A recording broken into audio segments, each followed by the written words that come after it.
love is like Majnun and Layla. You know, the Arabs use Majnun and Layla.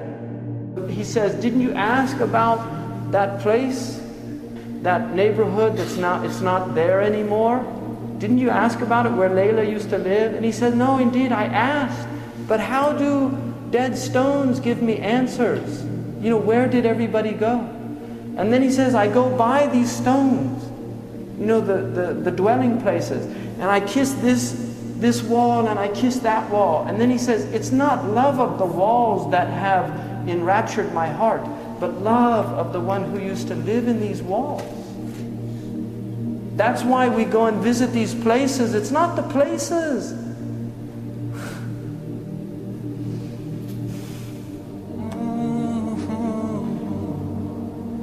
It's the beloved. He was there. That's why we go there. Because he walked there. One of the poets, he said, you know, they saw Majnun and he was taking care of this dog, giving it food and patting it. And they said to him, what's wrong with you? Why are you treating that dog like that? And he said, don't blame me. You know, leave your blame.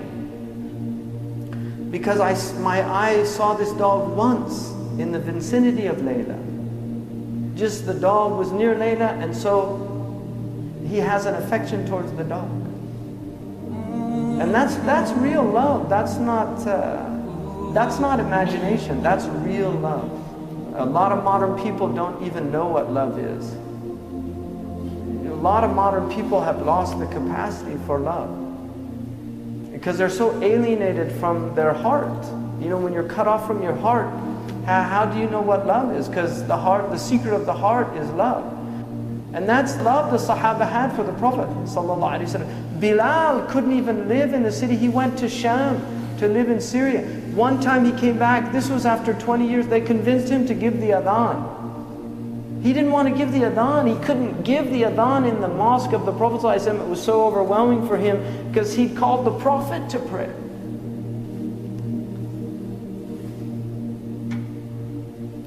So he gave the adhan and people came flooding out of their houses in tears, thinking the Prophet ﷺ was going to come and lead them in prayer. Because that even after 20 years, that's how connected their hearts were to the Prophet ﷺ. That's love. That was the state of these people. It was a state of mahabbah. You cannot love Allah without loving what Allah loves. You don't love the beloved without loving what the beloved loves. When Abu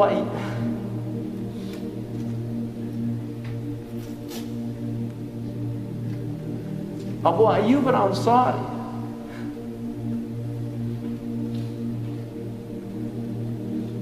when the Prophet ﷺ came to Medina and he said to let the camel go, when it came and then ascended at the point, alighted at the place where the masjid is now, Abu Ayyub took the bags of the Prophet. And because everybody wanted the Prophet ﷺ, but Abu Ayyub took the bags. And the Prophet said, a man is with his luggage. And he was so diplomatic, he didn't want to offend anybody. And so he went into the house and Abu Ayyub put him on the bottom floor because he wanted to honor him. It's easier to be on the bottom floor than on the top floor. You have to walk up the stairs. You can't go out as easy. He wanted him, so he and his wife went up. He couldn't, he became so constricted because he was, I don't want to put my foot where the head.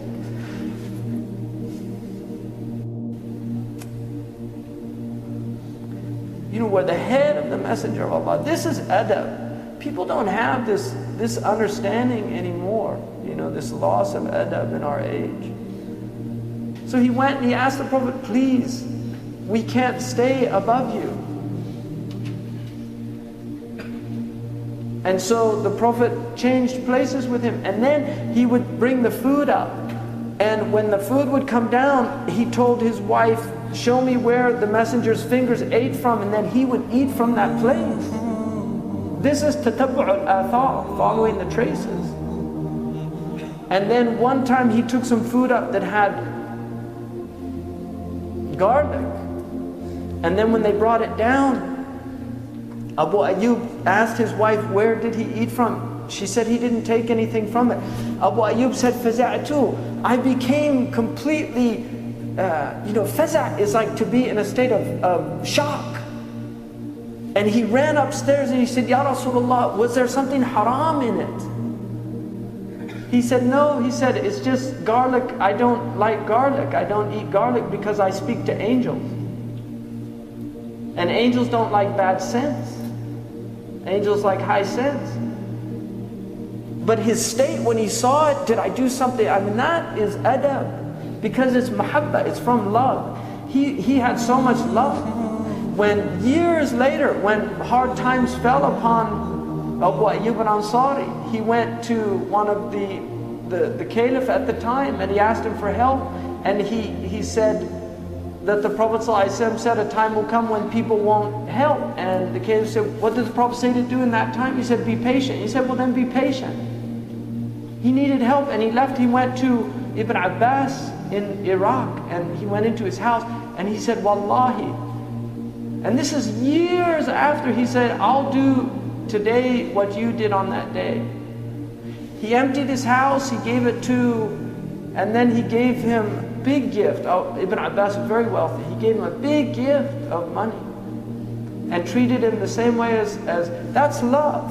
You love the one who loves the beloved. You love the one who loves the beloved. Jibreel in a Sahih hadith said, if Allah loves somebody, He calls Jibreel and He says, I love so and so, so love him also because I love him. People of the heavens, they love.